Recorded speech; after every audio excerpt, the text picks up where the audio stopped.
Dear audience, আসসালামু আলাইকুম রহমতুল্লাহ। পবিত্র মাহে রমজান সমাগত। আমি আপনাদের সকলকে মাহে রমজানের আগাম শুভেচ্ছা জানাচ্ছি। আমাদের মনে রাখতে হবে, রোজা আল্লাহ তাআলা আমাদের উপর ফরজ করে দিয়েছেন।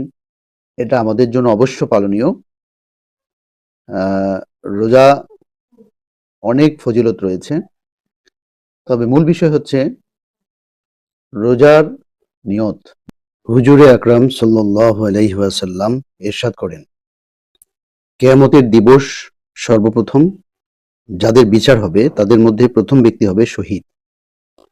তাকে ডেকে তার উপর প্রদত্ত সব নেয়ামতের বিষয়ে জিজ্ঞাসা করা হবে।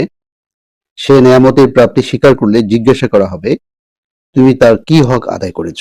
সে বলবে, পরওয়ারদিগার, তোমার রাস্তায় যুদ্ধ করে শহীদ হয়েছি।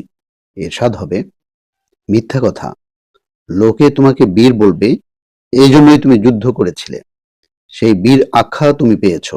তৎপর তাকে অধোমুখে জাহান্নামে নিক্ষেপ করা হবে। এভাবে একজন আলেমকে ডেকে তার উপর প্রদত্ত নিয়ামত স্মরণ করিয়ে জিজ্ঞাসা করা হবে, তুমি ওইসব নিয়ামতের প্রতিদানে কি আমল করেছ? সে বলবে, হে আল্লাহ, এলেম শিখেছি, অন্যকে শিখিয়েছি, তোমার সন্তুষ্টির জন্য তেলাওয়াত করেছি। উত্তরে ইরশাদ হবে, মিথ্যা কথা, ওইসব এজন্যই করেছ যে লোকে তোমাকে আল্লামা বলবে। সেটা তো বলা হয়েছে। অতঃপর তাকে অধোমুখী টেনে জাহান্নামে নিক্ষেপ করা হবে। তারপর একজন ধনী ব্যক্তিকে ডেকে তাকে দেওয়া নিয়ামতসমূহ স্মরণ করিয়ে ও স্বীকার করিয়ে প্রশ্ন করা হবে, তুমি কি তার শুকরিয়া আদায় করেছ? সে বলবে, এমন কোনো সৎপথ নেই যাতে আমার পয়সা ব্যয় হয়নি। ইরশাদ হবে, মিথ্যা কথা, তুমি সবকিছু এজন্য করেছিলে যে লোকে তোমাকে দাতা বলবে। সেটা তো বলা হয়েছে। অতঃপর তাকে জাহান্নামে নিক্ষেপ করা হবে। আল্লাহ পাক হেফাজত করুন। এইসব আযাব বদনিয়তের কারণেই সংঘটিত হবে।